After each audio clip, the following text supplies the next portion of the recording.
Now, to formally kick off this virtual event, I want to say welcome everyone to the 9th Conscious Conversations, Unlocking the Brain's Potential Through Better Sleep. My name is Shawn Moore, and I'm the Community Engagement Specialist here at Muse, and I'm excited for today's conversation. Almost a year to this date, Muse hosted another conscious conversation centered around the topic of sleep. One of our most requested topics to continue to explore is how we get better sleep. Now, today we're continuing this conversation.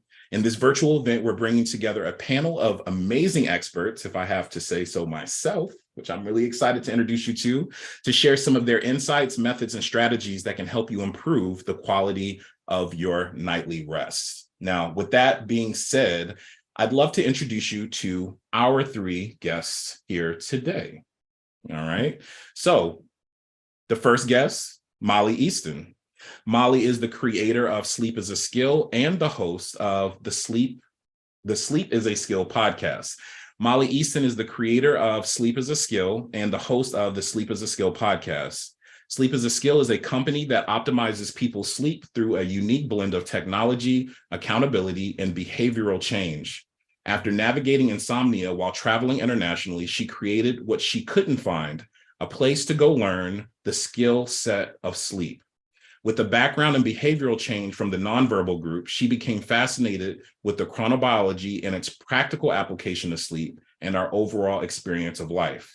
In the spirit of that goal, she has created the #2 Sleep podcast, written a popular weekly sleep newsletter for over 4 years, partnered with luxury hotels and lifestyle brands, and has appeared on over 150, yes, I said that, 150 podcasts. Molly, welcome. So excited to have you here. I'm so excited to be here. This is going to be fantastic. Yes. Thank you. So our next guest, excited to have our next guest here as well. Dr. Greg Wells is joining us. He's a performance physiologist, scientist, athlete, and author. Dr. Greg Wells' passion for understanding the human body and its potential led him to pursue a career in kinesiology, earning a bachelor's degree, followed by a master's and a PhD in exercise and respiratory physiology. As a scientist and performance physiologist, he dedicated his career to exploring the limits of human potential and making scientific discoveries actionable for everyone.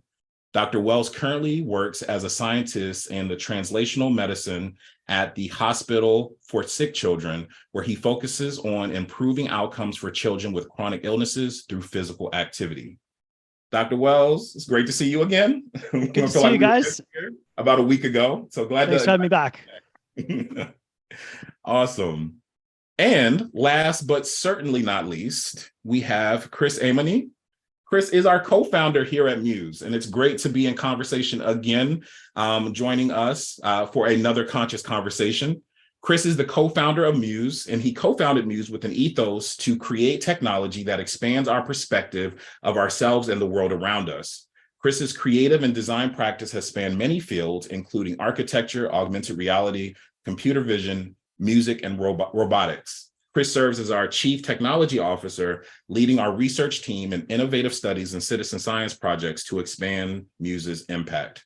Chris, thank you for making time for being here and joining us in this beautiful conversation.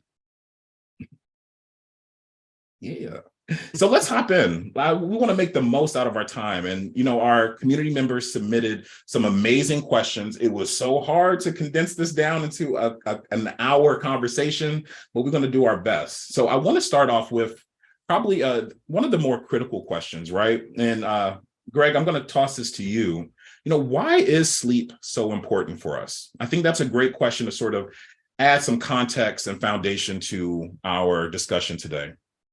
Sure. Great place to start. And I apologize for my voice. I did a webinar before this, so I'm going to hack my way through this, but I appreciate everyone giving me a little bit of grace on how my voice sounds right now. But sleep's super important. So we used to just think that sleep was this time when you weren't moving and you closed your eyes and you woke up and you felt better. Now we know that when we sleep, the 100 billion neurons that make up the brain tissue shrink by about 60%. And all this space opens up inside the brain, and a clear fluid called glial lymphatic fluid flows through the brain and picks up viruses, bacteria, broken down cells, waste products, pulls those into a network of vessels that line the inside of the skull and drains out into the body's lymphatic system every single night. That's now been imaged. It's called the glial lymphatic system. It was work that was first popularized by Jeff Iliff in an incredible TED Talk. You can actually look that up and see it happening. It's amazing. So we know that the brain repairs, recovers, and regenerates while we sleep. We also regulate leptin and ghrelin, two hormones that control our appetite and satiety, which enables us to eat better, and release growth hormone, which heals, repairs, and regenerates all of the tissues inside the body. So loads going on there, lots more we could talk about, but in general, it's foundational for our brain and our body in terms of our health and well-being. Nice. Thank you for that. Molly or Chris, you want to add anything to that? Yeah, I want to underscore, I love what Greg kind of spoke to, because I think it just speaks to how crucial this area is and how forgotten it's been for so many years. In a lot of ways, it's kind of regarded as a nice to have. New Year's comes around, we get a nutritionist, we get a personal trainer, but we're not getting a plan to optimize our sleep and to really underscore just how we struggle to find a single area of life that is not negatively impacted when we're not getting sufficient sleep. I mean, truly, please throw me an area that's not impacted. And it's hard to find. So I think, Greg really speaks to the biology of how that's seen and how we're really on the forefront of the understanding of the lymphatic system really was discovered in 2012, and making this evidence pretty new of our understandings of how important this is. And so I think we're having this conversation today is really, really important. And we're part of kind of these pioneers that are looking to take this area very seriously. Beautiful. That actually sort of takes us into the next question. And Molly, I'll toss this question to you. And this was one of our really popular questions. And we talk quite often around the idea of like healthy sleep rituals or a healthy sleep lifestyle. Can you talk about a little bit of, maybe expand on what does that mean to have like a healthy sleep lifestyle, healthy sleep routine? Sure. Yeah. I think if you get nothing out of this answer, it's really that consistency is key for sleep and for a healthy sleep ritual or routine, right? So I often say, and for many of our guests that have come on our podcast and the people that we work with to really help make practical the takeaways that we're going to be talking about today, because, we can wax on forever, but if you're not actually applying these things, what good does it make? So consistency is key. And we want to think about the beginning, the roots of this happening in the morning. So from the moment you wake up, this is where we want to carve out a level of, you have around a consistent wake up time, pretty much 7 days a week, a little bit of fluctuation on the front or back side. But even that one practice alone, that anchoring system, is going to support your ability to fall asleep with ease later on that evening, because you've created kind of that system or that structure that pulls for an automaticity of your circadian rhythm. So what does that then look like into that healthy sleep ritual into the evening? That really looks like a take in prioritizing around our down regulation processes. And of course, Muse is fantastic for this, training on the ground. What does it look like to down regulate?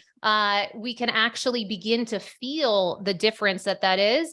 And so some of the things that at Sleep is a Skill that we love to bring about is, how can we have an environment that pulls for that down regulation process? So if we're speaking to our evenings, have our lighting turned down at a particular time to mimic as much as possible those rhythms of nature, and having these consistent practices that you partake in every single, certainly in the morning on the front half, and then the evening on the back half, so that you have that real duality to your day. So you have a bright day and a dim night, and that dim night helping to guide you into that down regulation process, where you can help facilitate an uptick in melatonin production, lowering of your heart rate, really just a system by which your environment and your habits are pulling for this. So you're not having to effort as much to down regulate, if that makes sense.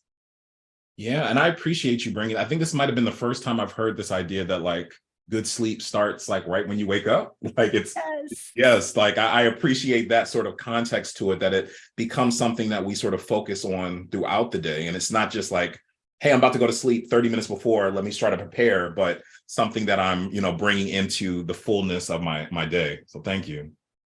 Absolutely. Yeah. I think it helps too, just to underscore real quick, because one of the things that we see for so many of us, and I struggled with sleep for a period in my life.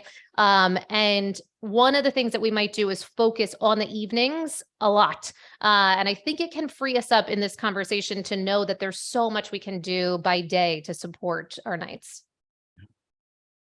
Thank you. Chris, I want to come to you around this question that, as we think about the transition into sleep, and I know there's been a lot of research that's happening around this. Can you talk a little bit about what's happening in the brain when we start to move into sleep? Yeah, absolutely. But before that, I just want to like tag off one thing that Molly said about, starting in the morning. I think something that is like really worthy of note is, to what extent we respond to light. And being outside, the intensity of light that we, even on a cloudy day, the intensity of light that we get outside is so much more than we get indoors, like orders of magnitude. So just thinking how much our physiology is linked to the rhythms of nature, getting out in the morning and getting in the sun, so your eyes can feel this really intense sunlight, how important that is just to stabilize that circadian cycle. So I love this idea of like your sleep journey begins is the moment you wake up. I think that's super, super valuable. Yeah, so I can talk a little bit about the like the brain EEG perspective. Certainly, like Muse measures EEG, so we really get to see a lot of it. And a lot of like really interesting stuff happens in the brain from an electrical perspective when we sleep. And I think we often think that when we are going to sleep, it's like our brain drops in activity. But from an electrical perspective, it's kind of the opposite. Like we see some extraordinary events happen when we go to sleep. In particular, we look at these the slow waves. We call them deep sleep or slow wave sleep. These are the largest electrical potentials that you ever measure on the scalp, which is super interesting. I mean, everything goes into a coordinated dance, probably related to pumping in some way these fluids around to help us actually cleanse the brain and rejuvenate. But I'm sure there's a lot of research that's currently evaluating like if that's true or what the full extent of the deep sleep process is. But certainly like there's this expansion and contraction of neurons to some small degree when they fire. So in these slow waves, you actually have the whole brain kind of turning on at once, or the cortex at least. And then when the depolarization happens, you probably have this like amazing pumping action. So there's so many cool things that happen in the brain while we sleep. In particular, I think, just to your question, Shawn, when we are falling asleep, what happens in the brain? And we've been really interested at Muse in helping people get to sleep, whether it's at the beginning of the night or it's, when you wake up, partway through your nightly sleep, what's really going on there. So, one thing that we see, very strongly as a hallmark of wakefulness are alpha waves. So, when you're awake, you're lying there in bed before you're going to sleep. Certainly when you're meditating with Muse, you have a very strong alpha pattern that you can see in the brainwave activity. This is, typically around 10 hertz. It's a pretty strong electrical pattern that you measure.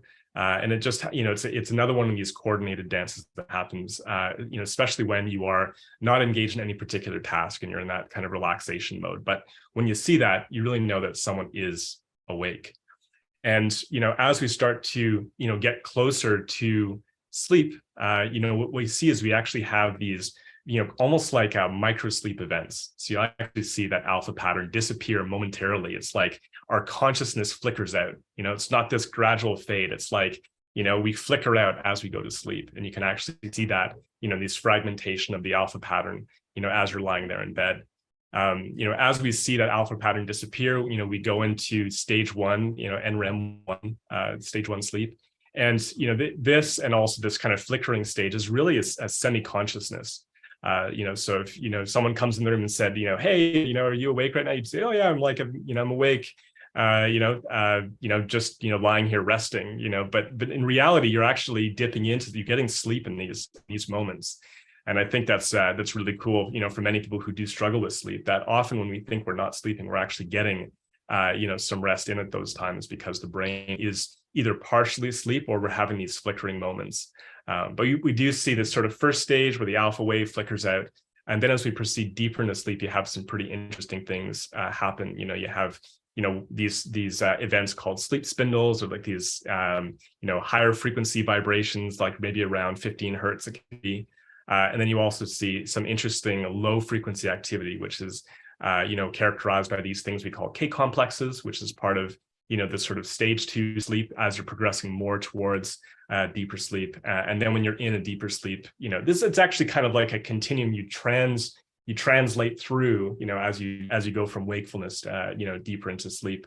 But the slow wave activity comes sort of, after that, these in-between stages where you can really see this like very large, synchronized, very slow, pulse-like activity happening in the brain.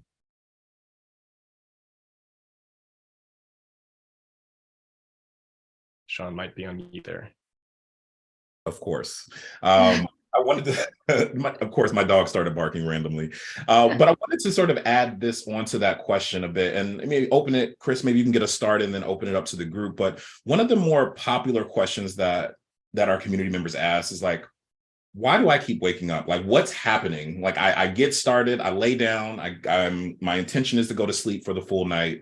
And at some point through the night, I wake back up, and it's very difficult for me to try to go back to sleep. So can we talk a little bit about maybe what's happening when we wake up, and maybe expand on that a little bit more? Yeah, totally. And I think there's two kinds of waking up that are pretty common. One of them is in that process of falling asleep. You dip down these micro sleep moments, and then you are waking up, in that process. And so those people who have trouble going to sleep, you often find yourself in a bit of a loop there, right? So you're falling asleep, and then, something, either a thought or an emotion, triggers you. And then you can often get into a bit of a spiral there, emotional, thought loop spiral that kind of reactivates you, making it then potentially more difficult to fall asleep.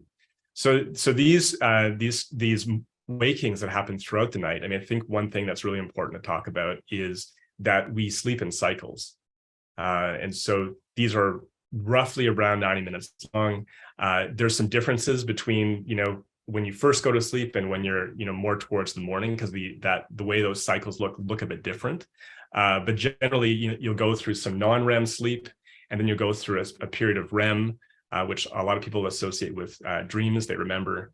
And then after that moment of REM, you'll typically go back down into like a deeper sleep again. But what's interesting is when a cycle completes, most people, will experience a brief moment of wakefulness, and then you'll immediately fall asleep again. And usually you won't remember that. So, these things that happen in such a short amount of time, especially during sleep, don't get committed to memory. So you don't have any recollection of these things have happened. And then, of course, there are many of us, myself included, you'll wake up in the night and you'll stay up for a longer period of time. You'll definitely remember these moments, especially if you're having trouble going to sleep again. So what's going on in those moments, I think, is really interesting. And I'd love, folks' thoughts on this. But, one thing that, we really look at a lot with as Muse is, what really happens in our active, consciousness as we start to engage, emotionally and cognitively, with what's happening in our experience. And so, someone wakes up, after one of these cycles, keep in mind that you're often waking up right after doing some dreaming. And what you feel in that moment is a carryover from the emotional content of the dream. Okay, so if you have, something going on as part of that, sleep dream process, there is a remnant of that in your body still when you wake up. We call this sleep inertia generally, but there is this, this remnant, and that can be very activating. If you imagine experiencing something, in your dreams that was stressful, or, you struggled with for some reason, you're going to wake up, and that's going to be the feeling that is inside your body in that moment. And that is a really ripe opportunity to trigger a whole bunch of thoughts and a whole bunch more feelings. Certainly we can make things worse, if we look at our phone, or we start to get our minds more warmed up cognitively. But, I think, that's one of our big challenges when we wake up, is the brain starts going. And if we have an emotion in the body, that definitely cues a more active state that can be hard for us to get out of. Greg or Molly, do you want to add on to that? Yeah. So what I want to say is the most popular reason that people come our way that for something that they're struggling with their sleep, by far and away, are wake ups. 110%. They're so frustrated by the wake ups. And certainly I was there when I was dealing with my issues, my sleep. So I really, really understand and underscore, one, that you're not alone. So and that they're not always uncommon. It's not always something to get ourselves really worked up about necessarily. And there are times when it's tipping the scales into problematic, and we want to certainly, investigate. So what are some of the top reasons for wake ups? There are a lot of reasons for wake ups. And yet I can just start to rattle a couple that I think happen or occur a lot. We want to certainly make sure that are not at play, so that we can really quickly get up under these. All of these we want to get up under, but first and foremost is ensuring that there's no sort of sleep pathology at play. There's, over 80 something sleep pathologies that exist. And yet, so we want to make sure that we're not missing anything. So if we do believe that there might be something at play, that you're getting yourself connected with a specialist. And so then one of the more common sleep pathologies that gets missed so often is sleep apnea, or some sort of respiratory based problem that is having and resulting in some of these wake ups. So mild, moderate, or severe sleep apnea, upper airway resistance syndrome, snoring, the whole world of that something might be at play in how we're breathing, and bringing about some upticks in wake ups. And these might not be wake ups that you even remember if you're someone that's tracking your sleep. So we do a lot with wearables, and Muse is amazing because as a brain-based wearable, it's getting us a lot of information around sleep that we might not get from a hand or wrist-based tracker, which is pretty important, especially when we're talking about sleep staging. And yet, if you're seeing all kinds of tics of wake ups and you don't necessarily remember those, we definitely want to get those checked out if we have symptoms that look like sleep apnea. So snoring, but not always snoring. That's another call out. Dry mouth, headaches in the morning. Sometimes people even have experiences where it feels like you're choking or what have you throughout the course of the night. Stress response. Certainly, if you can't breathe particularly well, it's going to be a stressful experience. So I would just first and foremost call out that to make sure that we're not missing something that can really, really disrupt not only certainly our experience of our sleep and how well rested, but many other areas of our health. And then there are a number of other things that we can certainly get into that could be at play for those wake ups. Nice. Actually, this is a great segue. The question I want to throw to you, Greg, is, and I'm sure this is from our maximizers in our community that ask this sort of question, but is it possible to reduce the amount of sleep and still feel energetic, or still sort of get all the benefits that you need to get? Yeah, I'll leave it there. And then, yeah. Yeah. That's such a, philosophical, when you talk to the optimizers, it's like, how little can I get away with so I can maximize every other aspect of my life? And I think that Molly said something early on, which is this, and I forget exactly the wording, but it was so good. I should have written it down. Hopefully it's in the transcript, but just all around prioritizing sleep, understanding that this is the most important thing that affects all aspects of our life. And if we sleep well, everything else goes better in our lives. So yes, of course, I want to be awake as much as I can because I love life, but I also understand that the better and more that I sleep, the better every other aspect of our life is. So we need to balance that out. Having said that, we do know that there are 5 general, stages of stage 1, 2, 3, 4. REM is typically when we dream and encode memories. Light sleep is when many different processes happen. Deep sleep, stage 3, 4 is when the brain typically washes itself out. Early on in the night, we prioritize, or happens more often, that we're in deep sleep. That's when the brain encodes learning from the day and neurons grow and make connections. That's how we physically encode our memories. So that's really important. Second half of sleep is when we often set the stage for creativity and problem solving. There's a little bit more REM sleep in the second half. So giving yourself enough sleep puts the brain in the ideal state that it can possibly be for creativity, innovation, problem solving throughout the day when we're awake. So we want to get as much of that as we possibly can. In terms of optimizing sleep, in addition to having that consistent wake up time that we've already just spoken about, and exposure to sunlight and setting those circadian rhythms properly, defending your last hour to make sure that you're deactivating your physiology so that you can fall asleep and stay asleep is critically important. That could potentially enable you to shorten the total amount of sleep because you're not waking up throughout the course of the night. Sleeping in a room that's a little bit cool, it's been shown to increase the amount of melatonin that is released to enable you to fall asleep and to stay asleep. And then another really interesting thing that enables us to sleep a little bit less perhaps is a meditation practice, because we know when we're in alpha wave state during the day, maybe even theta wave state, if you're able to get that low, that calm when you're doing your meditation, that can decrease the amount of total sleep that's needed at night. And then there's some interesting research that suggests that possibly if you eat a little bit more plant-based, you might require a little bit less overall sleep throughout the night. But if that's so many other things wrapped up in that, you can go there or not. But in general, we're looking to adopt practices that make it easy for us to decompress at the end of the day, fall asleep quickly, stay asleep, get the deep sleep to wash out the brain, get the light sleep to rewire the brain, get the REM sleep to set up creativity and innovation so you can dominate your days and have the biggest impact in the possible world. And everything that you do will enable that to happen. So quality of sleep is massive. Quantity of sleep, you need to give yourself some permission to go there. It's okay. And all of the practices make a difference. Thank you for that.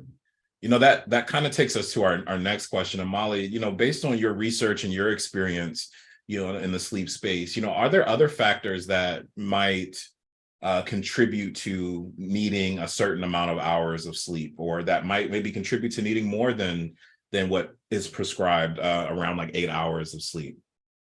Yeah, this is another big one. So people will come our way around, help, I'm so frustrated around the wake ups. And then, oh my gosh, the number of hours that I'm only getting fill in the blank, and a fixation on, is this a problem?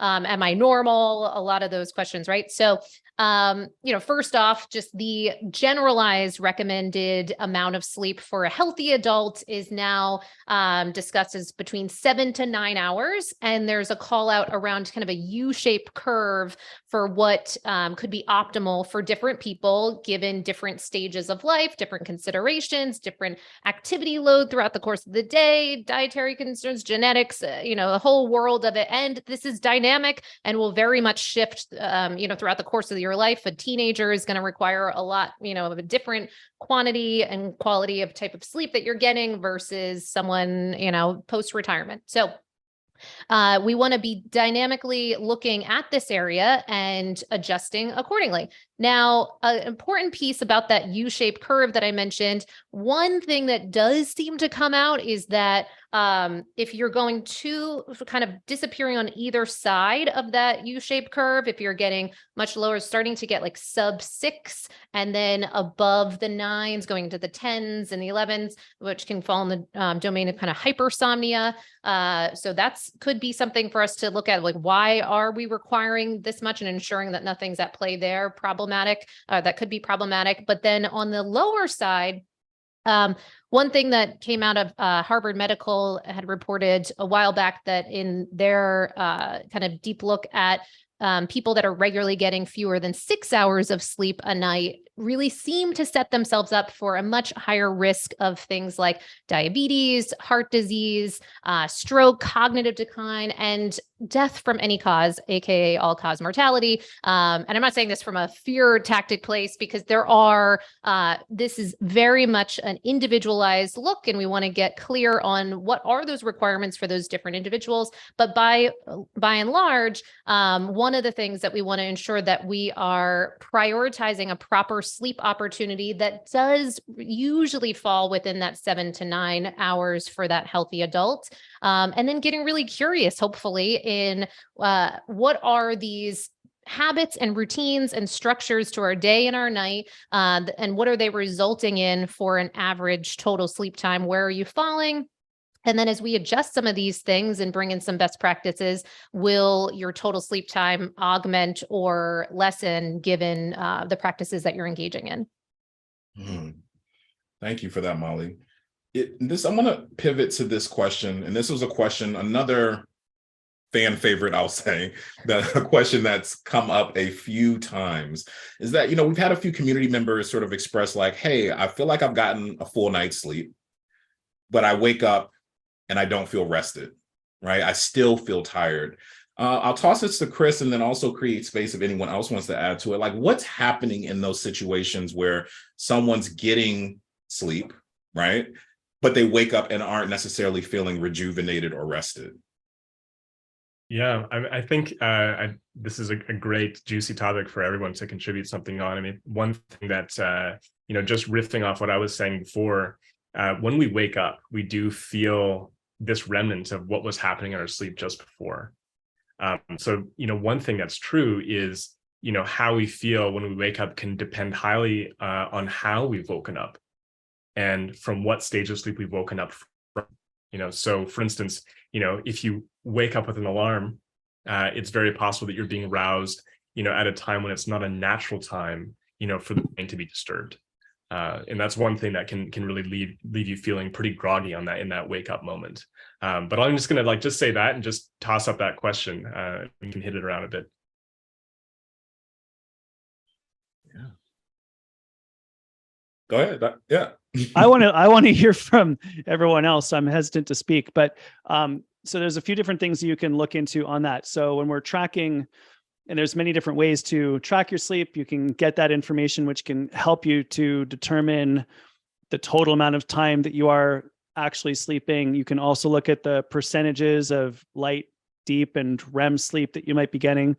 Broadly speaking, we're aiming broadly for 25% deep sleep, 25% REM, 50% light.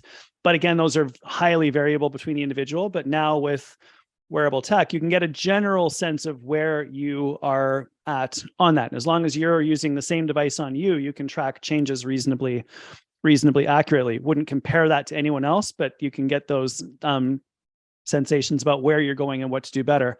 But at the end of the day, what we ask a lot of the athletes that we work with is 30 minutes after you wake up, how do you feel? And that tells you almost everything that you could get from a wearable device. And if you feel good 30 minutes after you wake up, you have energy, you're clear, you're focused, that's a really great indication of how well you are sleeping. If you still do not feel good 30 minutes after you wake up, then yeah, absolutely, we want to be looking at optimizing our sleep. And how you feel during the day is a great indication of the quality of sleep that you're getting at night. So you can use your own body as a laboratory. You can use your own energy levels as feedback and data that you can then investigate and try out different things. And don't be afraid to experiment. Experiment with what time you're going to bed. Experiment with what you are doing in the hour before sleep, defending that last hour. Experiment with what you do first thing in the morning, getting outside. When during the day you exercise. What foods are you eating during the course of the day that can make a difference? And all of that can influence, hopefully, how you feel and help you to feel better more often. And I'll pass it over to Molly to get some thoughts on where you're at on that, because I'm just fascinated. Yeah, yes. Everybody. So one, what we do is we have people all wearing different sleep trackers, so that we can on the ground see the measurable shift that they are seeing in their sleep as they start instituting some of these practices that largely we're pulling out of chronobiology, kind of the science of time and how time affects your biology, and many different time givers that we can bring about that can really measurably make that change for different sleep metrics that they're looking at. So what are some of the more common things that we see just very quickly that change the game for how well rested people are feeling, but not even just from subjectively, from objectively, if we're looking at We do a lot of work with HRV, heart rate variability, and understanding the impact that people might be having based around certain types of behaviors that they're engaging in throughout the previous day or days leading up to those sleep results. So what are some of those things? So one of the first big ones is that light-dark relationship. So we see that a lot, and I know we've touched on that. And I don't want for people to think that, just to kind of snooze on past that, no pun intended, because the missing of proper dim down, so proper high amplitude light by day and dimming at night, that's a big deal. And when I say dimming, people are like, oh, it's pretty dim, it's fine, it's not a big deal. But then we look at their light and then it's actually a problem, because it is even just having a generalized, routine light bulb with a blend of blue light and green light can be disruptive to our melatonin production. There's great studies out of NASA that look at the real measurable impact of this. And if you're not having sufficient melatonin to both take you, to fall asleep, but also to stay asleep, that's going to be measurably impacting how rich of the sleep that you're getting, how low is your heart rate able to get throughout the course of the night, and the speed by which it's kind of making that shift.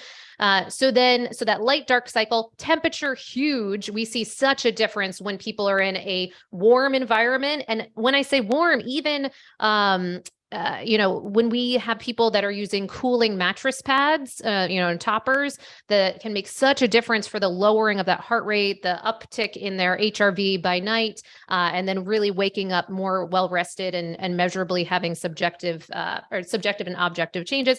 The other big one that I want to mention is meal timing. I know we've spoken a little bit about that. And I really think that in future years, we're going to see a lot more about even the recommended, 2 to 3 hours before bed. I think we're going to see that moving even further back.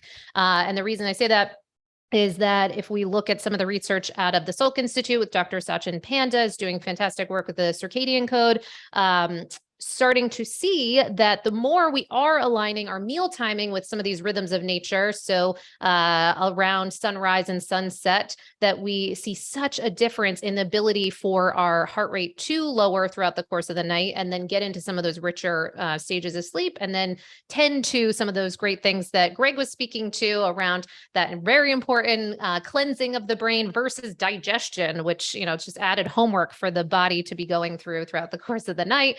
And then lastly, I was just checking out the chat. And so sorry, I'm a little behind on the chat piece. And I know people mentioned things like menopause. Oh my gosh, for women, or for women of menstruating age, or as they're transitioning through different periods of perimenopause, menopause, and postmenopause, changes in hormonal balance, certainly for women, can absolutely affect the quality of their sleep. So there are a lot of considerations at play that could be playing a role in the quality of that sleep. So we can certainly go down the rabbit hole more on that, but those are some of the big ones. Yeah. Thank you all for contributing in on this question. Greg, there's something that this is the second time you've mentioned it, and I kind of want to see if you can expand on it. This idea of, and forgive me if I'm messing up your words, you mentioned like protecting that last hour. Could you talk a little bit more, maybe expand on that a little bit more about what you mean by that idea? So the idea of defending your last hour came out of, I'm very fortunate I get to go do a fair bit of public speaking. And number one question is, I wake up in the middle of the night, can't get back to sleep again. What's going on? Of course, getting that morning routine, established exposure to sunlight early is fantastic. It sets the circadian rhythms up to function properly throughout the course of the day. Meal timing, alignment with the light dark cycles of the sun, fantastic. Digital sunset to dim, not just, and we installed dimmer switches everywhere in my house to do this even more. Now I lower everything at 7 o'clock at night, and my 8-year-old falls asleep as standing, walks into the wall. I just carry him upstairs and dump into bed. It works magic when you that digital sunset, those lights coming down. But defending your last hour is so critical. And the reason why it's so critical is that even though we then follow the light dark cycles of the sun, we're dimming the lights in the house. So many of us are connected to these. And while our devices are absolutely incredible, I've got them all. I've got my iPad here with my notes. I've got my phone, I've got my wearable, and I'm on 2 screens in front of me so I can see all of you. They enable us to do amazing things, access the entire history of all human knowledge at our fingertips. FaceTime your loved ones when you're not at home. It's incredible. The problem is that they are screens. They are basically bright lights that shine into your eyes. That light goes through your eyeball, hits the back of your eyeball in a structure that converts light into electricity. That electricity goes back through your optic nerve into the pineal gland deep inside your brain that regulates melatonin production and release, which controls your sleep-wake cycles. And so when we have these devices and we shine them into our eyes late at night, you are signaling electrically to the pineal gland, it's morning, it's noon, the sun is up. And as a result, it's very difficult for you to fall asleep quickly and deeply. So by defending our last hour and giving your physiology, your body, a chance to decompress and relax, your heart rate drops, your body temperature drops. That enables you to release melatonin. But then also we deactivate our psychology and we calm the neurons inside of our brain. That sets us up for being able to fall asleep. And if we avoid things that stress us out in that last hour, that then prevents those having to be dealt with in the second half of sleep, in light sleep, which enables you to avoid waking up in the middle of the night with your mind racing and being unable to fall back asleep again. So building that protocol around defending your last hour is magic. The 3 times 20 idea is great. So 3 things for 20 minutes each that help you to calm down. Meditation, read some fiction, take a hot bath, lock the door if you have young kids, they can't get in, right? Like whatever it happens to be, just to help you to calm down in that last hour is going to really, really help you. I hope that's helpful. No, that was super helpful. And it just reminds me that I'm a bit guilty of the phone right next to the bed and sort of checking and scrolling Instagram before I'm going to sleep and realizing like, hey, that's probably the thing that's messing up your sleep a little bit. Molly, Yeah. I want to toss this question to you because I think there's been a lot of conversations around different practices. And this question came in from one of our community members. It says, are we getting the same sleep benefits from practices like napping? I know there's practices like non-sleep deep rest or eye rest or yoga nidra. Are we getting the same sort of benefits from those practices as we do a full night sleep, or are those sort of supplementary sort of practices? Yeah, such a good question. I know in the chat we've been mentioning Andrew Huberman, and I think he's done a great job of popularizing and legitimizing this conversation of non-sleep deep rest protocols, as he calls them, and looking at the benefits that these can bring about. Now, I think to equate them as the same could be problematic, that if we were just having, the nap, the yoga nidra session to completely replace a full night of sleep, I think most of us could agree that that might not be exact replica, but it can absolutely make a big difference in helping to promote some of those relaxation benefits, train ourselves by day of how to put the brakes on our nervous system when it really matters and when we're struggling, say, as we're laying in bed and having difficulty falling asleep, to begin to train that muscle that certainly could be a lifetime endeavor for most of us, different stages of our lives.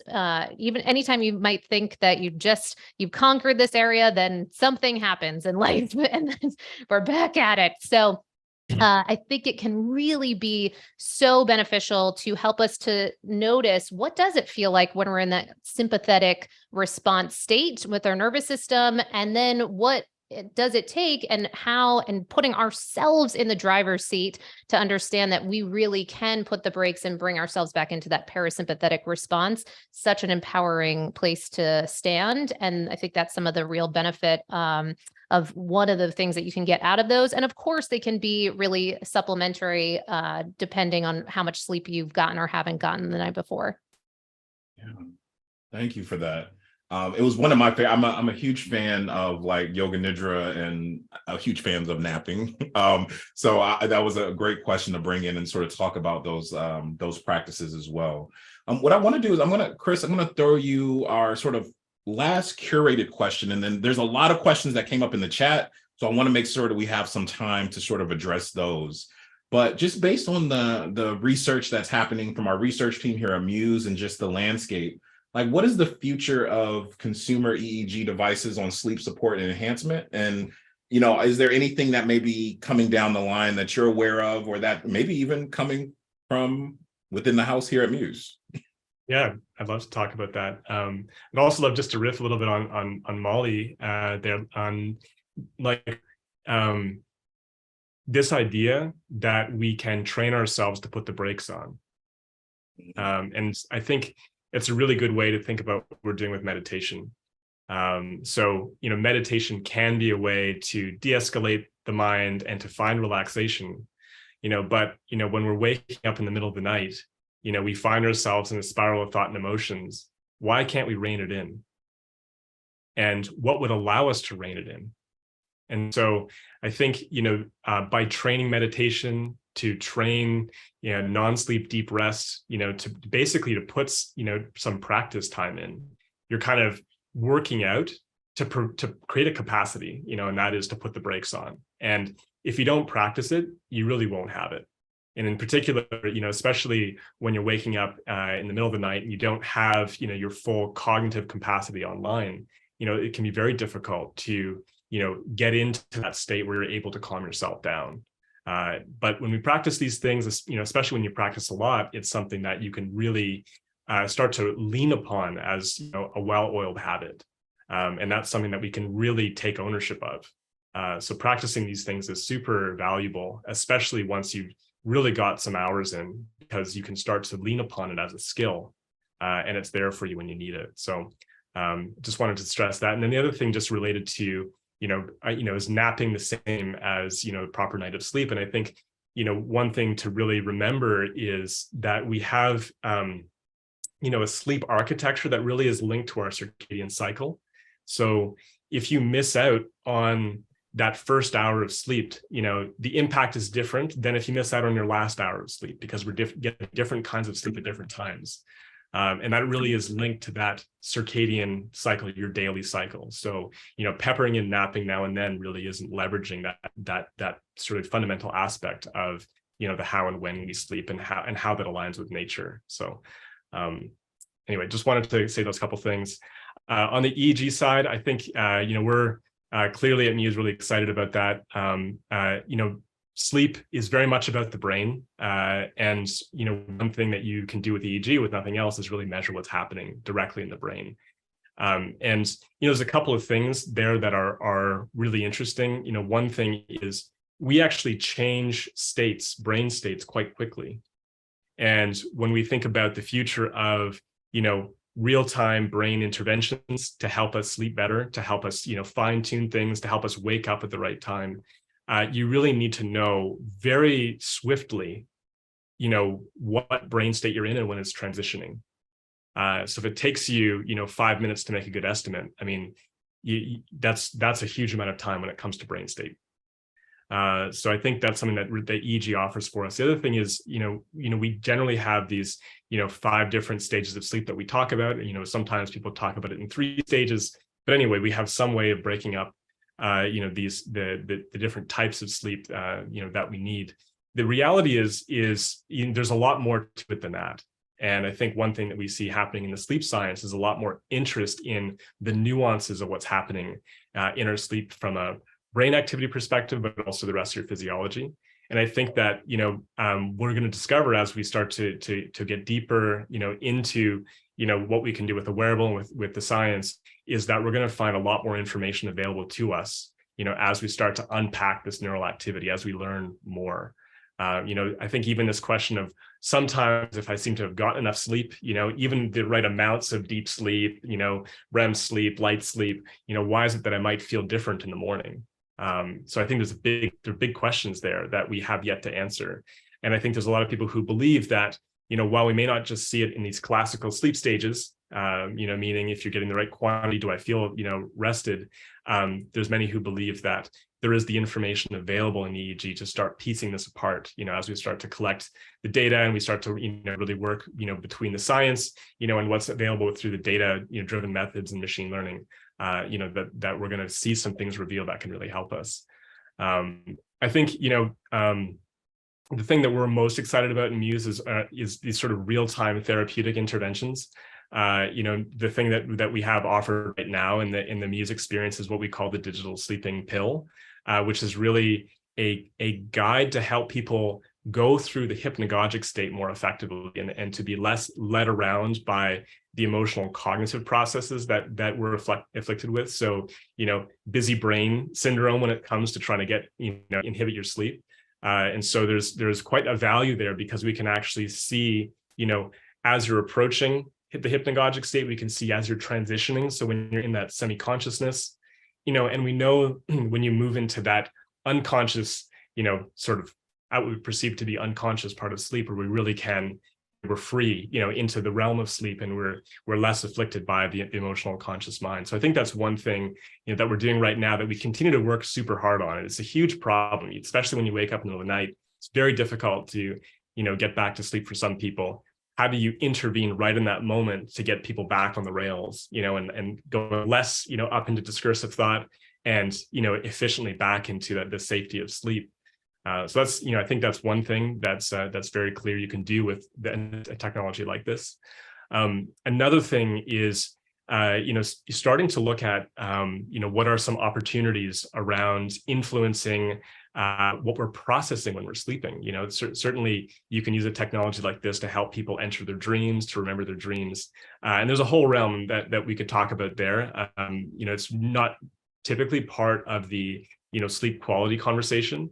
But I think, there's a piece here that I'm excited about, and that is, sleep is a remarkable opportunity. It's not just a problem that that we have to solve on a daily basis. And, I think part of it does tie into the challenge of sleep. For instance, if you were to watch a really exciting movie just before bed, I think most of us can relate to, having this enter our dreams, So our mental habits certainly have an effect on sleep. It's not just physiology and diet and nature. It is how we're using our minds. If you want to remember your dreams, that a really great practice is just to say to yourself, I'd love to remember my dreams in the morning, and that little bit of intention can make a big difference.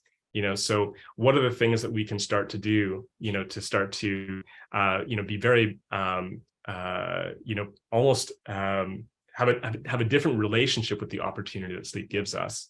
And I think that technology has really opened the door for that, because there's something that can sense how we're doing in each moment.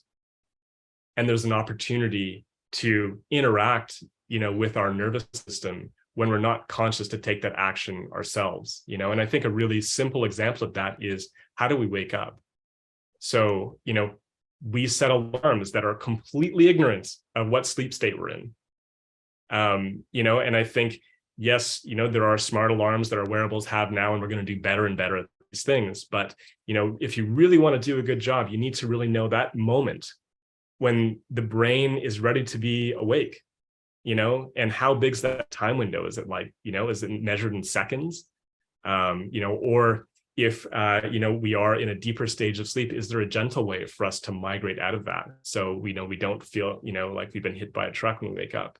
And certainly there is, many who believe, us included, that there are things that we can do to help stay you out and wake you up feeling refreshed, because we have that nuanced view of what's happening neurologically. Thank you for that, Chris. And I want to sort of lift up one of your comments. I appreciate us sort of framing the conversation around sleep as opportunity and not as like a problem to be solved.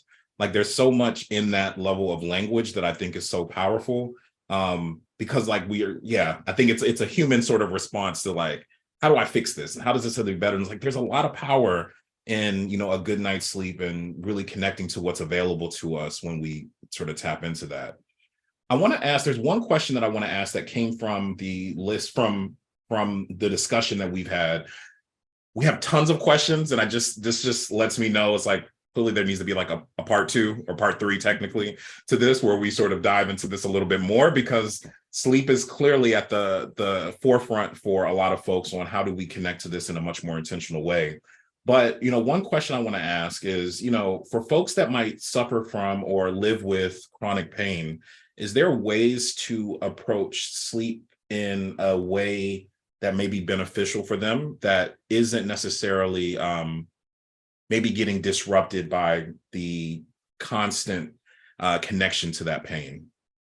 And this was a question, it's kind of pulled, there's been a few questions around sort of chronic pain and sleep. Yeah, anybody care to hop onto this one? We're all just like, no. So I'll dive in really quickly, only because I've had the great honor and privilege of working at Sick Kids for almost 20 years. And of course, when you're at the hospital, I do cancer research and there's pain involved. And so I interface with people that are doing the pain research. And there's all sorts of stuff involved with that. And you can tell even just right now, like I'm like shaking, even just like recalling some of that stuff. Mm. And one of the amazing things I learned about pain in my time there is that we really don't understand it very well. And there's many different types of pain with all sorts of different etiologies or causes. And so what I would respectfully submit is that when it comes to our discussions here is that we all have individual challenges, pain definitely being one of them for many, many different people. That's likely unique and different. So I hesitate to offer one response other than by saying we do know that sleep quality impacts our perception of pain. And that when we sleep well, we are better able to cope with the pain that we experience and also experience it at a lower level. So that's definitely something to consider.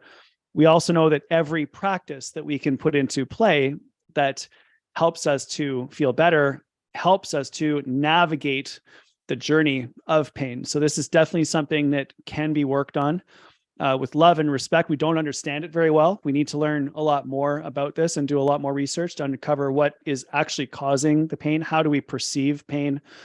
And how do we help ourselves get out of a situation where pain is being experienced? And of course, sleep plays a massive role in that, as does exercise and nutrition and mindset and meditation and pharmacology in some cases as well.